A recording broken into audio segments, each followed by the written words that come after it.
Hi friends, welcome to my teaching talkies.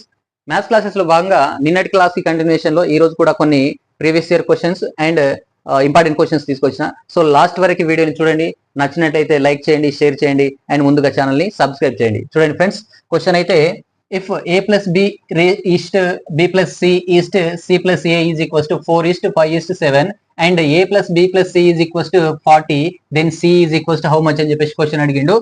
మనకి a plus b ల ratio, b plus c ల ratio, c plus a ల ratio 4:5:7 కి సమానమైనప్పుడు and a plus b plus c అనేది 40కి సమానం అయితే c ఎంత అని అడిగినప్పుడు మనం ఏ విధంగా చేయాలి అని అంటే, ఇక్కడ a ప్లస్ b కి ఉన్నటువంటి వాల్యూ ఏదనంటే దీనికి కరెస్పాండెంట్ గా ఇక్కడ ఉన్నటువంటిది 4 అవుతుంది. సో దాన్ని ఈ అన్నిటిని 4, 5, 7 లని ఎక్స్ లా అనుకోండి, 4x అవుతుంది అనమాట. అలాగే b plus c is equals to 5x అని అనుకోండి and c plus a is equals to 7x అని చెప్పేసి అనుకోండి. ఇప్పుడు ఏం చేయాలి, ఎన్నిటిని కలపండి.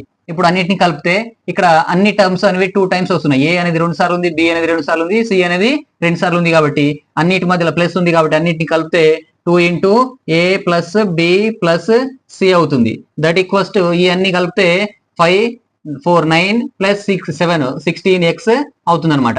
ఈ 16 ని 8 టైమ్స్ క్యాన్సిల్ చేస్తుంది. సో ఇక్కడ a plus b plus c అనేది మనకి 8x కి సమానం అవుతుంది. So already a plus b plus c అనేది మనకి ఏమి ఇచ్చిండు, 40 ఇచ్చిండు. కాబట్టి that equals to 40 is equals to 8x అవుతుంది. దీంట్లోంచి ఈ 8 అనేది దీన్ని 40ని 5 టైమ్స్ క్యాన్సిల్ చేస్తుంది కాబట్టి x ఈక్వల్స్ టు మనకి 5 వస్తుంది. రైట్, ఇప్పుడు ఈ 5 ని ఎక్స్ ప్లేస్లలో సబ్స్టిట్యూట్ చేస్తే ఇక్కడ ఏమవుతుంది, 4 ఇంటూ 5 ఈజ్ ఈక్వల్స్ టు 20 అవుతుంది అనమాట. రైట్, నెక్స్ట్ మనకి కావాల్సింది సి మాత్రమే కాబట్టి ఈ విలువలతో సంబంధం లేదు, రెండిట్లో సీలు ఉన్నాయి కాబట్టి.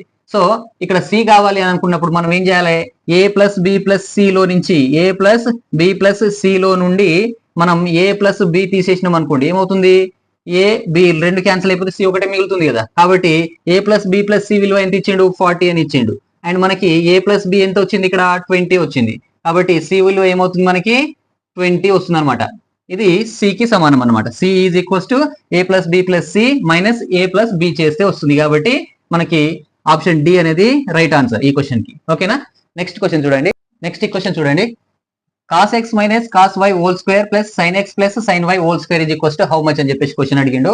సో దీన్ని చూడండి, ఇది ఏ ఇది బి అంటే ఏ minus B whole square law ఉంది కాబట్టి దీన్ని ఏ విధంగా రాయొచ్చు, ఏ స్క్వేర్ అంటే ఏ అని అంటే కాస్ ఎక్స్ కాబట్టి కాస్ స్క్వేర్ ఎక్స్ అని రాస్తాం, ప్లస్ బి అని అంటే కాస్ వై కాబట్టి కాస్ స్క్వేర్ వై అని రాస్తాం, మైనస్ 2ab కాబట్టి 2 into cos x into cos y అని రాస్తాం దీన్ని.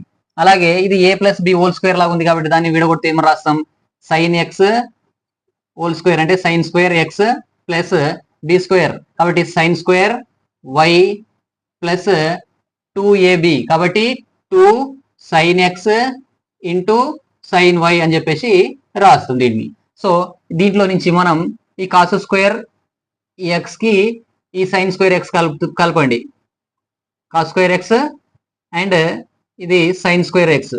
అలాగే ఇక్కడ కాస్ స్క్వేర్ వై ఉంది, ఇక్కడ ప్లస్ సైన్ స్క్వేర్ వై ఉంది, కలిపేసినాం. తర్వాత ఇక్కడ ఏముంది, minus 2 cos x into cos y ఉంది అండ్ ఇక్కడ plus 2 sine x into sine y ఉంది ఇక్కడ. Right, next cos square x plus sine square x అనేది 1 and cos square y plus sine square y అనేది 1 అవుతుంది. కాబట్టి 1 ప్లస్ 1 2 అవుతుంది. Minus ఇందులో రెండిట్లో 2 ఉంది కాబట్టి 2 కామన్ తీస్తే మనకి ఏమవుతుంది, ఇది cos x into cos y అవుతుంది. అండ్ మైనస్ 2 కామన్ తీసినాం కాబట్టి ఇది ఏమవుతుంది అని అంటే మైనస్ వస్తుంది ఇక్కడ, ఎందుకంటే మైనస్ ఇంటూ మైనస్ చేస్తేనే ప్లస్ వస్తుంది కాబట్టి ఇది minus sine x into sine y అవుతుంది. Right, sine y. ఇప్పుడు దీంట్లో నుంచి ఇది 2 మైనస్ 2 ఇంటూ ఇదేంది, cos a cos b minus sine a sine b లాగా ఉంది. Cos a cos b minus sine a sine b అని అంటే మనకి cos a plus b formula అనమాట. కాబట్టి ఇక్కడ ఏ అంటే ఎక్స్, బి అని అంటే వై కాబట్టి కాస్ ఏ ప్లస్ బి లాగా రాస్తుంది దీన్ని. కాబట్టి కాస్ ఎక్స్ ప్లస్ వై అని రాస్తుంది దీన్ని. ఓకేనా, రైట్. దీంట్లోంచి ఇప్పుడు ఏం చేయండి, 2 కామన్ తీసేయండి. 2 కామన్ తీస్తే 2 ఇంటూ 2 కామన్ తీసేసినాం, ఇక్కడ 2 పోయింది కాబట్టి 1 ఉంటుంది, మైనస్ ఈ 2 పోయింది కాబట్టి ఇది మాత్రం మిగులుతుంది. So 1 minus cos x plus y ఉంటుంది. రైట్, ఇప్పుడు మనకి 1 minus cos theta is equals to 2 sine square theta by 2 అని రాస్తాం. ఓకేనా, 1 మైనస్ కాస్ టీటాని 2 సైన్ స్క్వేర్ టీటా బై 2 రాస్తాం. కాబట్టి ఇక్కడ టీటా అంటే ఎక్స్ ప్లస్ వై అనేది టీటా అనుకుంటే అప్పుడు దీని విలువ ఏమవుతుంది, 2 ఇంటూ దీని విలువ 2 sine square x plus y by 2 అవుతుంది అనమాట. ఓకేనా, నెక్స్ట్ 2 ఇంటూ 2 ఏమవుతుంది, 4 అవుతుంది. And sine square x plus y by 2 అవుతుంది అనమాట. సో ఇది మనకు కావాల్సిన answer, 4 sine square x plus y by 2. Option A అనేది మనకి ఈ క్వశ్చన్ కి ఆన్సర్ అవుతుంది. రైట్, నెక్స్ట్ క్వశ్చన్ చూడండి. 14,400 చదరపు మీటర్ల విస్తీర్ణం కలిగినటువంటి చతురస్రం యొక్క కర్ణం పొడవు ఎంత అని చెప్పేసి అడుగుతున్నాడు మీటర్లలో. What is the length of the diagonal of a square whose area is 14,400 square metres అని చెప్పేసి ఇచ్చిండు. సో ఇప్పుడు మనకి ఏం చెప్పిండనంటే ఒక చతురస్రం యొక్క ఒక స్క్వేర్ యొక్క ఏరియా, విస్తీర్ణం అంటే ఏరియా, వైశాల్యం అనమాట, అది ఇచ్చిండు. సో మనకు చతురస్రం యొక్క వైశాల్యం సూత్రం ఏ స్క్వేర్ అంటాం. దట్ ఈక్వల్స్ మనకి ఏమి ఇచ్చిండు, 14,400 అని ఇచ్చిండు. దీంట్లోంచి ఏ వాల్యూ ఫైండ్ అవుట్ చేయాలనుకుంటే ఏమవుతుంది, మనం రూట్ అప్లై చేస్తాం. దీనికి రూట్ అప్లై చేస్తే రూట్ కి స్క్వేర్ క్యాన్సిల్ అయిపోతుంది కాబట్టి దీనికి రూట్ వస్తుంది. సో 144,000 అవుతుంది అనమాట. సో 144 అనేది 12 కి స్క్వేర్ అండ్ 00 అంటే 100 కాబట్టి 100 అనేది 10 కి స్క్వేర్ అవుతుంది. కాబట్టి 12 ఇంటూ 10 దట్ ఈక్వల్స్ టు 120 అవుతుంది ఏ విలువ. ఇది ఏ విలువ అంటే భుజం, ఒక భుజం తెలిసింది అనమాట. అంటే చతురస్రంలో అన్ని భుజాలు సమానంగా ఉంటాయి కాబట్టి భుజం తెలిసింది. దీని నుంచి భుజానికి కర్ణానికి సంబంధం ఏంటంటే కర్ణం డయాగ్నల్ ఏదైతే ఉందో అది మనకి √2 ఇంటూ ఏకి సమానం అవుతుంది. అంటే భుజానికి √2 రెట్లు ఉంటుంది అనమాట కర్ణం. కాబట్టి దీంట్లో మనం ఏ వాల్యూ సబ్స్టిట్యూట్ చేస్తే ఆన్సర్ వచ్చేస్తుంది. కర్ణం అనేది అడిగింది కాబట్టి కర్ణం యొక్క పొడవు మనకి 120 ఇంటూ √2 అనేది ఆన్సర్ అవుతుంది. So option A is right answer అనమాట ఇక్కడ. ఓకేనా, నెక్స్ట్ ఈ క్వశ్చన్ చూడండి ఫ్రెండ్స్. x,(x-3) మరియు x+6లు గుణశ్రేణిలో ఉంటే x విలువ ఎంత అని అడుగుతున్నాడు. If x,(x-3) and x+6 are in GP then x value is అని చెప్పేసి అడిగిండు. సో A1 అనే ఒక నెంబరు, A2 రెండవ నెంబరు, A3 అనే 3 పదాలు, A1 అనే మొదటి పదం, ఇది A2 అనేది రెండవ పదం, A3 అనేది 3 పదాలు ఏవైతే ఉన్నాయో ఇవి ఒకవేళ జీపీలో కనుక ఉంటే అప్పుడు కండిషన్ ఏంది అని అంటే రెండవ నెంబర్ కి మొదటి నెంబర్ కి మధ్యన నిష్పత్తి ఏదైతే ఉందో A2/A1 అనేది మూడవ నెంబర్ కి రెండవ నెంబర్ కి నిష్పత్తికి సమానం అన్నమాట. సో ఇది కండిషన్. ఈ కండిషన్ వస్తే దీంట్లో ఆన్సర్ సింపుల్ గా చేసేచ్చు. So A2/A1 is equals to A3/A2 అనేది ఇవి 3 నెంబర్లు పదాలు ఏవైతే 3 ఉన్నాయో ఇవి జీపీలో ఉంటే ఇది కండిషన్ అనమాట. కాబట్టి మనకి ఇక్కడ A1 అంటే x, A2 అంటే x-3, A3 అంటే x+6 అనమాట. సో వాటిలో సబ్స్టిట్యూట్ చేయండి. సెకండ్ పదం ఏముంది ఇక్కడ, x-3 బై A1 ఫస్ట్ పదం అంటే x is equals to A3 మూడవ పదం x+6 బై A2 రెండవ పదం x-3 అనమాట. సో ఇప్పుడు అడ్డగుణకారం చేయండి, క్రాస్ మల్టిప్లై చేస్తే ఏమవుతుంది మనకి అని అంటే x-3 into x-3 x-3 whole square అవుతుంది. That equals to x into x+6 x into x+6 అవుతుంది అనమాట. ఇప్పుడు చూడండి ఇది a-b హోల్ స్క్వేర్ లా ఉంది కాబట్టి a² x² plus b² plus 3² అంటే 9 minus 2ab 2 into 3 into x 6x is equals to x into x² plus x into 6x అవుతుంది. ఓకేనా, ఇప్పుడు ఈ రెండు వైపులా x² క్యాన్సిల్ అయిపోతే మిగిలిన ఏముంటుంది మనకి, ఇక్కడ 9 ఉంది మైనస్ 6x ఉంది, అటు ఈక్వల్ 6x ఉంది. సో ఈ 6x మైనస్ 6x ని అటు తీసుకపోతే ప్లస్ 6x అవుతుంది. కాబట్టి ప్లస్ 6x ప్లస్ ఈ 6 రెండు కలిపి 12x అవుతుంది అనమాట. ఓకేనా, 12x అవుతుంది. దట్ ఈక్వల్స్ టు ఇక్కడ 9 ఉంది, 9కి సమానం అవుతుంది అనమాట. దీంట్లో నుంచి మనం x ఈక్వల్స్ టు 9/12 వస్తుంది అనమాట. సో ఇది 3 జా, ఇది 3 జా క్యాన్సిల్ అయిపోతే x వాల్యూ అనేది 3/4 వస్తుంది. So x value 3/4 option B అనేది ఈ క్వశ్చన్ కి రైట్ ఆన్సర్ అవుతుంది. ఓకేనా ఫ్రెండ్స్, నెక్స్ట్ క్వశ్చన్ చూడండి. నెక్స్ట్ శేష సిద్ధాంతాన్ని ఉపయోగించి 2x³ plus 2x² minus kx plus 5 ని x-3 చే భాగించగా శేషం 8 వస్తే k విలువ ఎంత అని చెప్పేసి అడుగుతున్నాడు. Using remainder theorem, if on dividing 2x³ plus 2x² minus kx plus 5 by x-3 leaves a remainder 8 then k value is అని చెప్పేసి క్వశ్చన్ అనమాట. సో శేష సిద్ధాంతం ప్రకారం ఈ నెంబర్ ని దీని చేత భాగించబడాలి అని అంటే ఎక్స్ ప్లేస్ లో 3 సబ్స్టిట్యూట్ చేయాలి. సో ఎక్స్ మైనస్ 3 చేత భాగించాలి అని అన్నప్పుడు ఎక్స్ దీన్ని ఈక్వల్ టు 0 సమానం చేస్తే దీంట్లో ఎక్స్ ఈక్వల్స్ టు మనకి 3 వస్తుంది అనమాట. సో ఈ 3 ని ఎక్స్ ప్లేస్ లో సబ్స్టిట్యూట్ చేయాలి. అప్పుడు యాక్చువల్ అయితే నిశ్శేషంగా భాగించబడితే అని వచ్చినప్పుడు మనం డైరెక్ట్ గా దీన్ని 0కి సమానం చేయాలి. కానీ శేషం అనేది ఆల్రెడీ అక్కడ 8 అని ఇచ్చిండు కాబట్టి 2x³ plus 2x² minus kx plus 5 is equals to 0 అని రాయకుండా 8 అని రాయాలి. శేషం అనేది 8 వస్తుందని చెప్పేసి అన్నాడు కాబట్టి నిశ్శేషంగా భాగించబడితే అని అంటే మాత్రం డైరెక్ట్ మనం 0 రాసుకోవాలి. రైట్, ఇప్పుడు x వాల్యూ అనేది 3 సబ్స్టిట్యూట్ చేస్తే 2 × 3 whole cube plus 2 × 3 whole square అవుతుంది.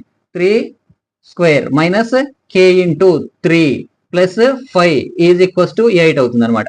నెక్స్ట్ దీంట్లోంచి చూడండి 2 × 3 × 3 × 3 3 టైమ్స్ రాస్తే 27 27 × 2 54 ప్లస్ 2 × 3 స్క్వేర్ 9 కాబట్టి 2 × 9 18 మైనస్ k × 3 3k. ఈ 5 ని అటు తీసుకపోతే లేదా ఉంచినా నష్టం ఏం లేదు, లేదంటే దాన్ని ఇటు తీసుకొచ్చినా నష్టం ఏం లేదు, అలాగే ఉంచుతుంది ఇక్కడ ఈక్వల్స్ టు 8. సో ఇప్పుడు ఏమవుతుంది, ఇది ఈ రెండు కలిపితే ఏమవుతుంది అంటే 72 అవుతుంది. 72 minus 3k is equals to ఇది అటు తీసుకోపోతే ఏమవుతుంది అని అంటే ఇది -5 అవుతుంది. -5 అవుతుంది కాబట్టి 8 లో -5 తీసేస్తే 3 వస్తుంది ఇటు. రైట్, ఇప్పుడు మనకేం కావాలి అంటే k వాల్యూ కావాలి కాబట్టి దాంతో ఉన్నటువంటి టర్మ్స్ అంటే ఈ -3k అటు తీసుకోపోతే ప్లస్ 3k అవుతుంది. అది 72 లో నుంచి ఇది ఇటు వస్తుంది మైనస్ అవుతుంది కాబట్టి -3 చేస్తాం ఇది. ఓకేనా, సో దీంట్లోంచి 3k ఈజ్ ఈక్వల్స్ టు 69 అవుతుంది. సో 3 1 జా ఇది 3 2 జా 3 3 జా క్యాన్సిల్ అవుతుంది. సో k ఈక్వల్స్ టు ఇక్కడ 23 అనేది మనకి ఆన్సర్ వస్తుంది. సో ఆప్షన్ ఏ అనేది రైట్ ఆన్సర్ అనమాట. ఓకేనా, సో k అనేది ఇక్కడ 3k కదా, 3 అనేది 69 ని 23 టైమ్స్ క్యాన్సిల్ చేస్తుంది అనమాట. అందుకే k వాల్యూ 23 వస్తుంది. ఇది మనకు ఆన్సర్ వస్తుంది అనమాట. ఓకేనా, నెక్స్ట్ క్వశ్చన్ చూడండి. సంఖ్యలు m+6, m-3, m+14, m+3, m-2, m+2 మరియు m+8 ల సగటు 14 అయితే వాటి మధ్యగతం ఎంత అని చెప్పేసి అడుగుతున్నాడు. The average of m+6, m-3, m+14, m+3, m-2, m+2 and m+8 is 14. Then the median of these numbers అని చెప్పేసి క్వశ్చన్ అడిగిన అనమాట. సో ఏం చేయాలి, ఈ నెంబర్ల సగటు ఇచ్చిండు. ఆ నెంబర్లు ఎన్ని ఉన్నాయి అని అంటే సగటు అంటే ఏంటి, రాసుల సంఖ్య బై రాసుల మొత్తం, రాసుల మొత్తం బై రాసుల సంఖ్య అని చెప్పేసి అని అంటాం. So some of the terms by number of terms అని రాస్తాం. ఇక్కడ టర్మ్స్ ఎన్ని ఉన్నాయంటే 1 2 3 4 5 6 7 ఉన్నాయి. 7 ఉన్నాయి కాబట్టి అన్నిట్లో ఎమ్స్ ఉన్నాయి కాబట్టి 7 ఎమ్లు ఉన్నాయి. సో 7m ప్లస్ అన్ని కలపాలి కాబట్టి రాసుల మొత్తం బై రాసుల సంఖ్య చేయాలి కాబట్టి. సో మొత్తం చేసేటప్పుడు ఇక్కడ ప్లస్ నెంబర్లు ఎన్ని ఉన్నాయో చూడండి. ఇక్కడ 6 ఉంది, 14 20 అవుతుంది, ప్లస్ 3 23 ప్లస్ 2 25 ప్లస్ 8 33 అవుతుంది, 33. నెక్స్ట్ మైనస్ నెంబర్లు చూడండి, -3 -2 -5 అవుతుంది. ఓకేనా, బై రాసుల సంఖ్య 7 రాసులు ఉన్నాయి కాబట్టి దట్ ఈక్వల్స్ టు వాటి యావరేజ్ 14 కి సమానం అని చెప్పేసి ఇచ్చిండు, 14 అని చెప్పి ఇచ్చిండు. సో ఇప్పుడు దీంట్లో వచ్చి మనం m ని ఫైండ్ అవుట్ చేయాలి. ఏ విధంగా చేయాలి, 7m ఈ 33 లోంచి ఇది 5 పోతే ఎంత 28 అవుతుంది. అండ్ ఈ 7 అటు పోతే 14 × 7 14 × 7 ఎంత 98 అవుతుంది అనమాట. ఓకేనా, నెక్స్ట్ సారీ ఇది 7m. ఇప్పుడు మనకు కావాల్సింది ఏంది m కాబట్టి ఈ 7m ఇట్టేసి ఉంచేసి ఈ 28 ని అటు తీసుకపోతే 98 లో నుంచి 28 పోతుంది అనమాట. So 7m is equals to ఏమవుతుంది, 98 లో నుంచి 28 పోతే 70 ఉంటుంది. సో ఇక్కడ 7 1 జా 7 10 జా క్యాన్సిల్ అయిపోతే m ఈజ్ ఈక్వల్స్ టు 10 వస్తుంది. m వాల్యూ అనేది 10 వచ్చింది అనమాట. కాబట్టి ఇప్పుడు ఆ నెంబర్స్ ఏంటివో మనకు తెలిసిపోతుంది. ఎట్లా అని అంటే m+6 10+6 అనమాట. సో అది ఫస్ట్ నెంబర్ ఏంది 16 అవుతుంది. Next number m-3 10 - 3 7. Next number m+14 10 + 14 24. Next number 10 + 3 13. Next number 10 - 2 8. Next number 10 + 2 12. Next number m+8 so 18 అవుతుంది. సో 1 2 3 4 5 6 7 నెంబర్స్ ఉన్నాయి కాబట్టి ఆ నెంబర్స్ అనేవి ఇవన్నమాట. సో మనల్ని ఏం అడిగిండు, మధ్యగతం అడిగిండు, మీడియన్ అడిగిండు కాబట్టి ఇవ్వబడినటువంటి నెంబర్స్ యొక్క మీడియన్ ఎట్లా ఫైండ్ అవుట్ చేస్తామంటే ఇది కూడా డైరెక్ట్ క్వశ్చన్ అడగవచ్చు.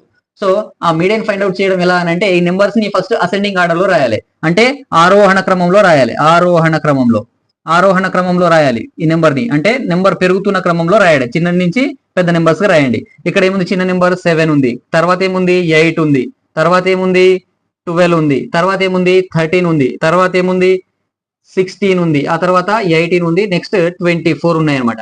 సో ఈ విధంగా మనం నెంబర్స్ పెరిగే క్రమంలో రాసుకున్న తర్వాత మిడిల్ లో ఉన్న నెంబర్ మధ్యగతం అవుతుంది. ఈ నెంబర్లు ఒకవేళ ఆడ్ నెంబర్ అయితే మిడిల్ లో నెంబర్ ఉన్నది మనకి మీడియన్ అవుతుంది. ఒకవేళ ఈవెన్ నెంబర్ అయితే అటు కొన్ని ఇటు కొన్ని, అంటే అటు ఈక్వల్ నెంబర్స్ తీసేసి మధ్యలో ఉన్నటువంటి రెండింటి యొక్క సరాసరి తీసుకుంటాం అనమాట. సో ఇక్కడైతే 7 నెంబర్లు ఉన్నాయి కాబట్టి ఇటు 3 అటు 3 పోతే మిడిల్ లో ఉన్న నెంబర్ 4th నెంబర్ ఏదైతే ఉందో అది మనకి మీడియన్ అవుతుంది. సో ఇక్కడ ఆన్సర్ అనేది 13, ఆప్షన్ బి అనేది రైట్ ఆన్సర్ అవుతుంది అనమాట ఈ క్వశ్చన్ కి. ఓకేనా? సో ఇవన్నీ కూడా మొన్న డిఎస్సి లో స్కూల్ అసిస్టెంట్ లో అడిగినటువంటి క్వశ్చన్స్.